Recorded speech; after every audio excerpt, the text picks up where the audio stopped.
मुसलमानों के Indian Muslims के पॉलिटिकल लीडर बनने की कोशिश कर रहे हैं। इसको हम कामयाब होने नहीं देंगे किसी कीमत पर, बिल्कुल नहीं होने देंगे। आप हैदराबाद के पॉलिटिकल लीडर बन जाइए, वो ठीक है। अस्सलाम वालेकुम वरहमतुल्लाहि वबरकातुहू। मोहतरम नाज़रीन, जैसा कि आपको मालूम है कि आज से कुछ रोज़ कबल ही मौलाना महमूद मदनी ने ऐसा बयान दिया था कि जिसकी मुखालिफत पूरे हिंदुस्तान के बड़े बड़े उलमाए किराम ने की और अपनी नाराज़गी का इजहार भी किया। यहाँ तक कि दारुल उलूम देवबंद के मोहतमिम ने भी अपनी नाराज़गी का इजहार किया और वो अल्फाज कहे कि उनको ऐसे नामुनासिब अल्फाज नहीं कहने चाहिए जबकि मुल्क के हालात ऐसे हैं। चर्चा चल ही रही थी कि मौलाना महमूद मदनी के 3 बयान ऐसे कि जिसमें एक बयान लेटेस्ट है कि वो और ही खतरनाक बयान जो सोशल मीडिया पे गर्दिश कर रहे हैं, कि जिसकी चर्चाएं पूरे सोशल मीडिया पे बड़ी जोर शोर से भी हो रही हैं। पहली वीडियो में मौलाना महमूद मदनी ने यहाँ तक कह दिया कि जो श्री राम थे हिंदुओं के जो पेशवा हैं वो हिंदुस्तान के इमाम हैं, भारत के इमाम हैं। इसी तरह दूसरी वीडियो में भी उन्होंने मुसलमानों के बारे में कुछ टिप्पणी की। फिर इसी तरह तीसरी वीडियो में मौलाना महमूद मदनी ने जनाब असदुद्दीन ओवैसी की खुल के मुखालिफत की है कि ये मुसलमानों के नेता होने चाह रहे हैं लेकिन हो नहीं सकते हैं, और मैं इनसे मानता भी नहीं, इनसे मैं डिसएग्री हूँ। तो मैं आपको कुछ बयान दिखाऊंगा, पहले आप वो बयान देखें, इंशाल्लाह इसके बारे में बात करते हैं। वीडियो क्लिप आप अपनी स्क्रीन में देख सकते हैं। कहा लबरेज है शराबे हकीकत से जाम हिंद, सब फलसफी हैं खित्ते मगरिब के राम हिंद। श्री रामचंद्र जी के बारे में कह रहे हैं, अब गौर कीजिएगा। वो कह रहे हैं सब फलसफी हैं खित्ते मगरिब के राम हिंद, ये हिंदियों के फिक्र रस का है असर, रफ़अत में आसमां से भी ऊंचा है बाम हिंद। रफ़अत कहते हैं बुलंदियों को, ऊंचाइयों को। तो भारत का दरवाजा हिंद, भारत का दरवाजा आसमान से भी ऊंचा है। किस वजह से? इसी देश में हुए हजारों मलक सरिश्त, मशहूर जिनके दम से है दुनिया में नाम हिंद, है राम के वजूद पर, ये आखिरी शेर है राम के वजूद पर हिंदुस्तान को नास, अहले नजर समझते हैं उसको इमाम हिंद।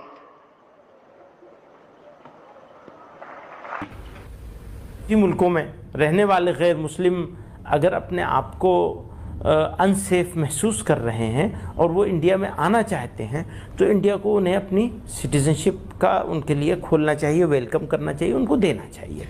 असल इशारा जो है वो सिटीजनशिप अमेंडमेंट बिल जो आया है उसको लेकर के है। उसमें ठीक है, मुझे उसके ऊपर कोई बहुत ज़्यादा एतराज़ नहीं नज़र आता है। मुझे ज़ाती तौर पर, हमारे बहुत सारे भाइयों को है इस पर एतराज़, लेकिन मुझे बहुत ज़्यादा एतराज़ नहीं नज़र आता है अगर चंद लाख या 20 लाख 30 लाख 50 लाख लोग पड़ोस के मुल्कों से यहाँ आ जाएं और उनको वो कर लिया जाए तो कोई हर्ज नहीं है। लेकिन अगर कोई मुसलमान यहाँ आए तो क्यों आएगा?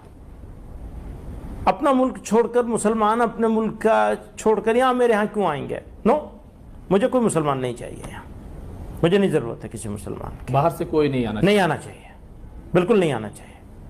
बल्कि कोई मुसलमान अगर इस तरह से घुसपैठिया बन करके यहाँ आए तो हमें और आपको सबको मिलकर के उसे निकालना चाहिए। क्यों? यह अपनी सोच को हमें बदलना है, इस तरह हिंदू मुसलमान में नहीं बांटना है। पर मुसलमान क्यों आएगा मुसलमान मुल्क छोड़ करके? भाई मुस्लिम अक्सरियती मुल्क है ना, बांग्लादेश है, पाकिस्तान है, अफगानिस्तान है, वहाँ से कोई मुसलमान क्यों आएगा? क्या ज़रूरत है मुसलमान को यहाँ वेलकम करने की? ना आपको ज़रूरत है ना मुझे ज़रूरत है। अब जिस तरह से आसाम में 12 लाख नॉन मुस्लिम एनआरसी से बाहर हो गए हैं, तो ये फैसला आसाम के लोग करेंगे ना, आसाम के लोग करेंगे कि उन्हें रखेंगे या नहीं रखेंगे। मैं क्यों होता हूँ उसमें बोलने वाला कि हाँ रखो या नहीं रखो? नो, मुझे कोई कि मुसलमान बहैसियत मुस्लिम के अपना कोई पॉलिटिकल लीडर बनाए, इसका विरोधी हूं और इसको मैं मुसलमानों की मुखालिफत समझता हूं। मैं उनको बहुत अच्छा आदमी मानता हूं, असदुद्दीन ओवैसी साहब को, लेकिन यहाँ पर मैं उनसे बिल्कुल डिसएग्री करता हूं कि वो मुसलमानों के इंडियन मुस्लिम्स के पॉलिटिकल लीडर बनने की कोशिश कर रहे हैं। इसको हम कामयाब होने नहीं देंगे किसी कीमत पर, बिल्कुल नहीं होने देंगे। आप हैदराबाद के पॉलिटिकल लीडर बन जाइए, वो ठीक है। मुझे वहाँ तक भी मंजूर है कि वो आंध्रा और तेलंगाना के बन जाए, इससे आगे नहीं जाना चाहिए, महाराष्ट्र में नहीं आना चाहिए। بالکل نہیں آنا چاہیے. آپ کی دوسرے نمبر پر مسلمانوں کو بحیثیت مسلم اپنا کوئی سیاسی لیڈر نہیں چننا چاہیے. یہ بھی غلط سوچ ہے. ہندوستان ایک آزاد ملک ہے. لیڈر صاحب، جنرل سیکریٹری صاحب، کوئی بھی یہاں پر اپنا سیاسی لیڈر چن سکتا ہے. ہندو مسلمان کو چن سکتا ہے، مسلمان ہندو کو چن سکتا ہے. آپ کو کہنے کا ادھیکار نہیں ہے کہ ہم کسی کو مہاراشٹر کی سرزمین پر ان کی جماعت کو ہم پھیلنے نہیں دیں گے. آپ کی زبان سے یہ بات شوبھا نہیں دیتا. ان کا اشارہ میں صاف لفظوں میں نام لیتا ہوں. ہماری شریعت کو بچانے کا کام سینہ تان کر پارلیمنٹ کے اندر اگر کوئی کھڑا تھا تو وہ مجلس اتحاد المسلمین کا وہ لیڈر اسد الدین اویسی تھا. وہ ہمارا لیڈر اس معنی کر ہے کہ جب سارے دنیا کے بڑے بڑے ایم پی تھے وہاں پر چپ تھے، لیکن انہوں نے اگر شریعت کو بچانے کا کام کیا ہے تو وہ ہمارا ہے لیڈر. ہم مانتے ہیں سیاسی پہلو اعتبار سے انہوں نے ہندو کو بھی، دلت کو ساتھ لیا ہے اور مسلمان کو ساتھ لیا ہے، جو کہ بہت زیادہ غریب، کچلے اور دبے لوگ ہیں. سیمانچل ہندوستان کا سب سے غریب علاقے کے اندر نام لیا جاتا ہے، لیکن سیمانچل کی بدحالی کے لیے ابھی رپورٹ پیش کرنے والا کوئی ابھی تک پیدا نہیں ہوا تھا. یہی اسد الدین اویسی نے غریب، دلت، مسلموں کے لیے ایک بل پیش کیا سیمانچل کے تئیں، تو وہی اسد الدین اویسی ہے. طلاق کے خلاف ہندوستان کی سمویدھان کو سامنے رکھتے ہوئے طلاق ایک سول قانون کو کرمنل ایکٹ میں ڈالنے والا وہ لوگ غدار ہیں جنہوں نے ہماری شریعت کی طرف، شریعت کو بدلنے کی بات کی. تنہا آواز بلند کرنے والے کہاں تھے آپ؟ کہاں تھے؟ مگرمچھ کے آنسو بعد میں بہاتے ہیں. معصوم بچیوں کا اپہرن کر لیا جاتا ہے. کبھی کبھی تو نہتھے لوگوں کی ہتیا کر دی جاتی. اس وقت آپ کہاں پر بیٹھے ہوئے ہوتے ہیں؟ بعد میں آتے ہیں آپ مگرمچھ کے آنسو بہانے کے لیے.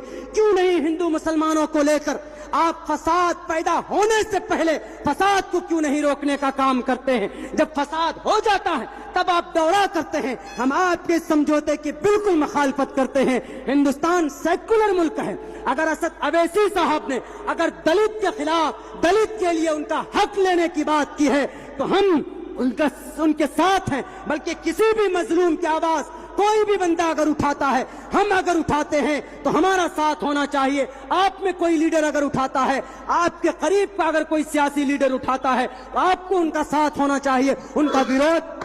تو دیکھا آپ لوگوں نے کہ مولانا محمود مدنی جو کہ ایک بڑی تنظیم کے صدر ہیں، یعنی جمعیت علماء ہند کے جو پورے ملک میں بڑے اچھے کام کرتی ہے، لیکن صدر ہونے کے باوجود ایسی بات کہہ رہے ہیں جو ملک کے اندر لوگ اپنی ناراضگی اظہار کر رہے ہیں، اور ملک بھر کے بڑے بڑے علماء کرام اپنی ناراضگی اظہار بھی کیا.